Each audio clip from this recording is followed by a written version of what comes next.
morning, everyone. Welcome to Grammar and Writing Lesson 75. Okay, we are going to be talking about writing a descriptive essay. So we are going to be going through the pages that say at the top, preparing to write a descriptive essay. This is pages 58 through 60. So if you don't have those out and with you right now, I would go ahead and grab those so that you can follow along. You're going to see that the screen is those same pages, but it'll be easier as well as if you have those with you.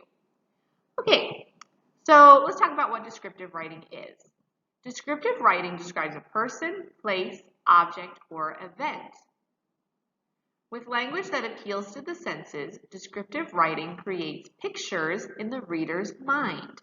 So you're able to see what the author is trying to tell you by the strong descriptions, the adjectives that are being used. Strong, vivid, and precise words are essential in creating clear descriptions. That word precise means they're very exact. They give you just the right picture. In this lesson, we shall discuss the use of modifiers, comparisons, and sensory expressions to create accurate and complete descriptions. Then, you will prepare to write a descriptive essay about a person whom you can observe as you are writing. So remember I told you guys that you were going to write your own character sketch? You guys planned a character sketch, you've done things like that, but now it's going to be your turn to actually write a character sketch. And it's more than just a little paragraph, okay? It's going to be a little bit bigger than that. Character sketches in books and things aren't normally quite this big, but you guys are going to write a bigger character sketch.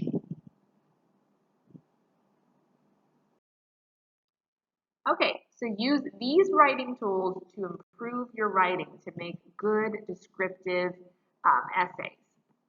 The first one is modifiers. That's things like adjectives and adverbs, things that are describing nouns and verbs. The second is comparisons. Comparisons. So that's comparing one thing to another. That also gives a description. It helps you to see. For example, if you say, she was taller than a tree. Obviously, that's kind of a weird description. No one's quite taller than a normal tree. But anyway, that gives you an idea that the person was very, very tall because you're comparing the girl to the tree. And sensory expressions, okay? These are things that appeal to your senses. Your sight, your hearing, your taste, your touch, your smell. That helps to give a clear picture of what is going on. All right, let's talk about the first one, modifiers. To add detail, we can use modifiers. Adjectives, adverbs, phrases, and clauses. We haven't really talked about what clauses are. You guys know that we've got prepositional phrases and there are other types of phrases. So just know it's groups of words, basically, that describe something. Modifiers supply additional information, making nouns and verbs more specific and precise.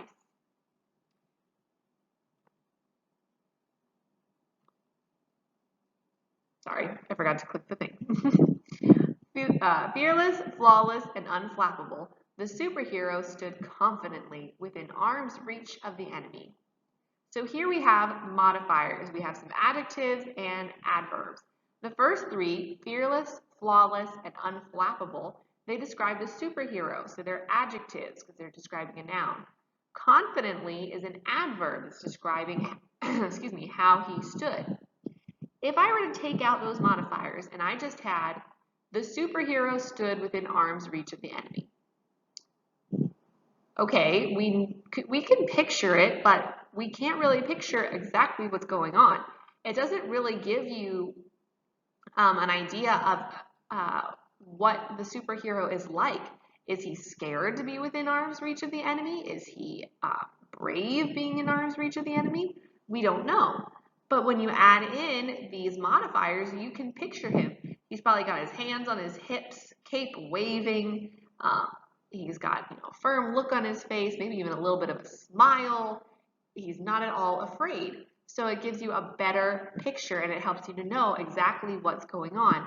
It keeps it vivid and it keeps it precise because you know that it's confidence that the superhero has and not fear.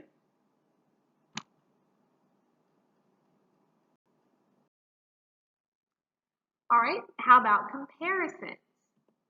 So in addition to adding modifiers, we can use comparisons to make a description more vivid. Simile and metaphor are two kinds of comparisons. We've talked about these before. A simile expresses similarity, so how things are alike, how they are the same, between two things by using the words like or as. For example, like a pogo stick, the border collie hopped over clumps of daisies in the meadow.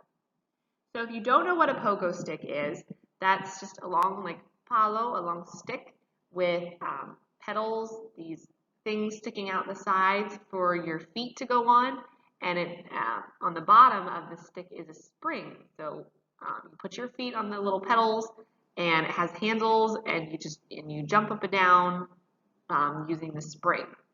So it's something that bounces up and down. So you're comparing this dog, the border collie, to a pogo stick with the word like. A metaphor, on the other hand, describes one thing as though it were another thing.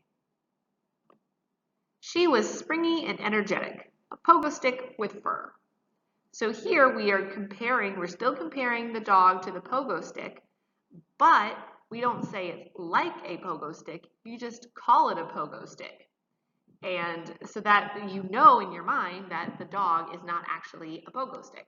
You know that the dog is still a dog, that this is a comparison to a pogo stick. You just don't use the words like or as. Both comparisons, simile and metaphor, help the reader to see a fuller picture of the border collie, so you get an idea of how bouncy and energetic this dog is. To create a more vivid image, we can appeal to the reader's five senses by detailing things that we can see, hear, smell, taste, and touch. So we're now on the third thing that we can add, sensory expressions. For example, we can hear an engine rumble, see a snowflake glisten, smell the perfume of a rose, feel the scratchiness of a wool sweater, and taste the tart apple that makes our lips pucker. To pucker is like to kind of curl up and when you eat something sour. So using words that appeal to the senses, your reader can actually taste things, smell things, hear things, right? When you see where it says the scratchiness of a wool sweater, can you feel that? You start to feel a little itchy almost reading that? Use words like that will make your reader actually feel a part of what they are reading.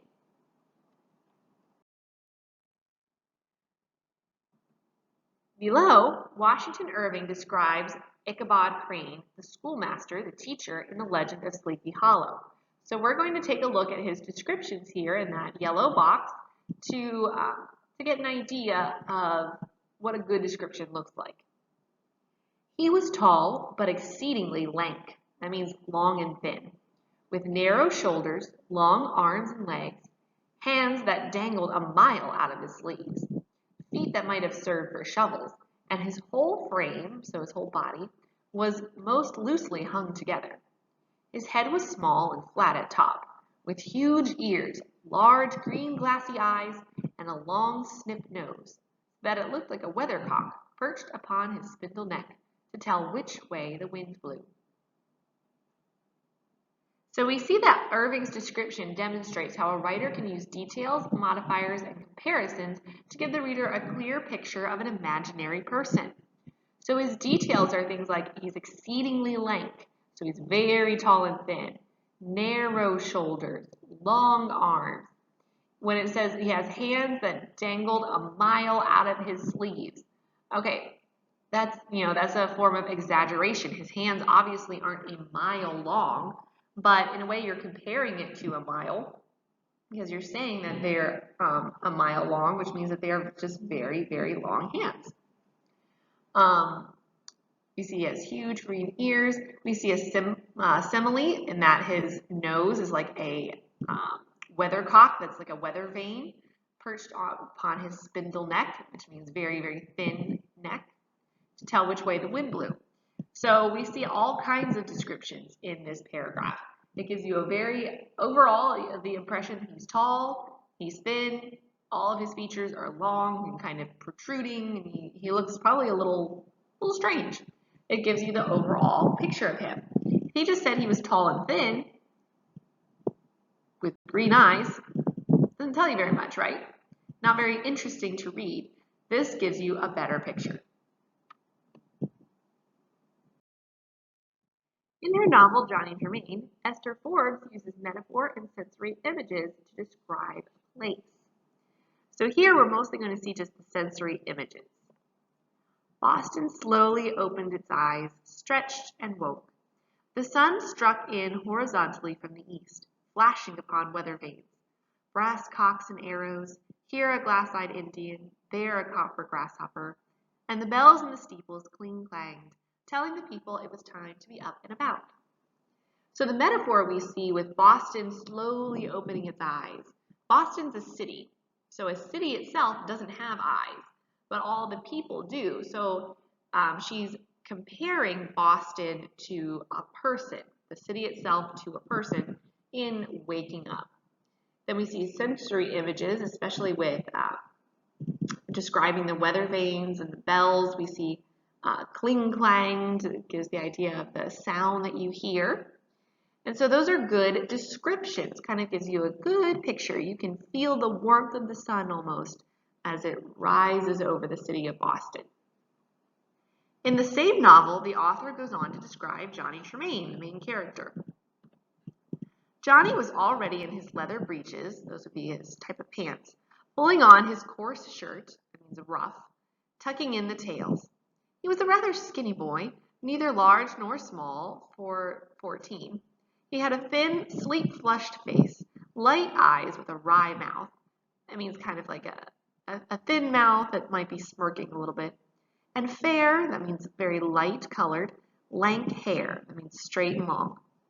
Although 2 years younger than the Swinish Dove, inches shorter, pounds lighter, he knew, and old Mr. Lapham knew, busy Mrs. Lapham and her 4 daughters, and Dove and Dusty also knew, that Johnny Tremain was boss of the attic and almost of the house.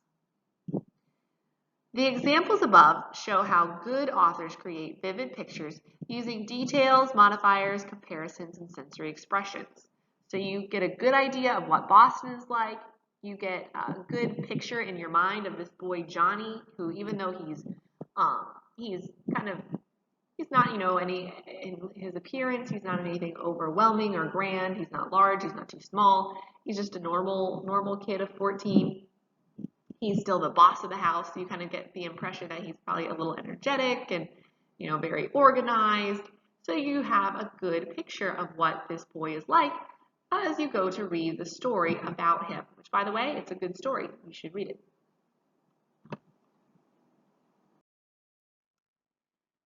So now it's your turn. After choosing one person whom you can observe as you write, you are ready to begin brainstorming in order to gather precise and concrete details that will appeal to the reader's senses and fully describe that person. So you want to gather as much description as you can come up with to be able to describe this person well in your character sketch. You might want to consider these aspects of the person.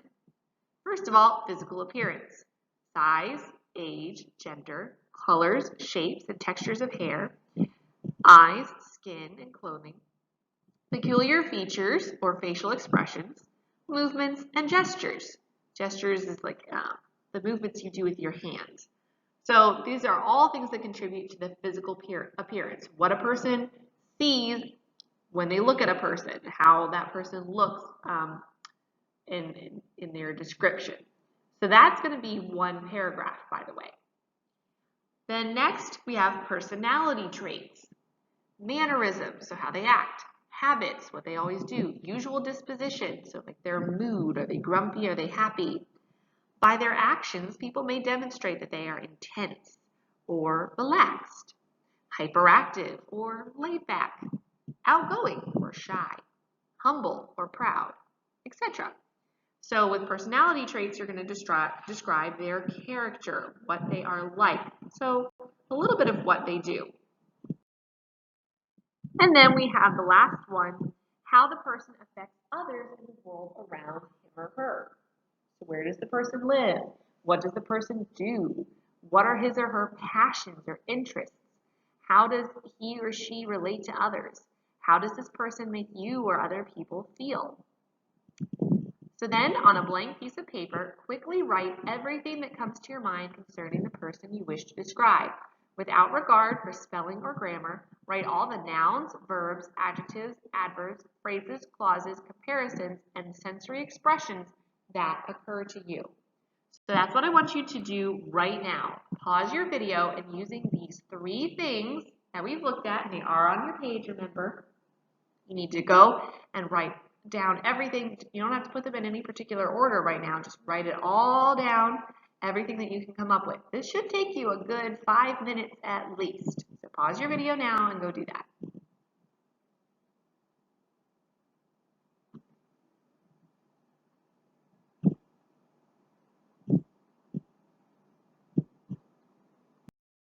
Okay, you should only be continuing this video if you have paused and done what I said, because now you're going to organize it a little bit into your brainstorm. Once you've gathered your thoughts and observations, begin to plan your descriptive essay by grouping the words and phrases into clusters. So everything that you have put down, you're going to organize into groups called clusters. You might have one cluster of words and phrases that describe the person's physical appearance, another cluster focusing on the person's personality, and another telling what the person does or how the person affects others and the world around him or her. You can use each cluster to develop a topic sentence for each body paragraph in your essay, which is not something that you're going to do today, but you will do later. So you do need to organize today. Your topic sentences will be in next week. So next week, along with your topic sentences, you're going to develop a thesis statement. So in your essay, you will be describing many different aspects of one person. But what is the main impression you want your reader to receive concerning this person? Your thesis statement will sum up that which is most important. So it's one sentence with the main idea about this person. So you need to think about it. Use all the details to come up with one sentence of your overall main impression of the person. So this practice, again, this is not something you're going to do today. You're going to do this next week, I believe next Wednesday maybe, or Tuesday or something. Anyway, you're going to do this practice. So I'm going to explain it now, and when you get to it in your homework sheet, you'll know exactly what we're talking about. For your descriptive essay, write a thesis statement, so that one sentence that's your overall main impression, and 3 or more topic sentences about the person you wish to describe. So you can use those clusters that you made, where you put it all together into groups, those different groups. You use that to come up with your topic sentences. So that's your main idea about, for example, if you have a group about their physical appearance, your topic sentence is going to be your main impression of their physical appearance. The next one might be your main impression of their personality. And then the next one might be your main impression of how they affect the world around them or how they act, things like that.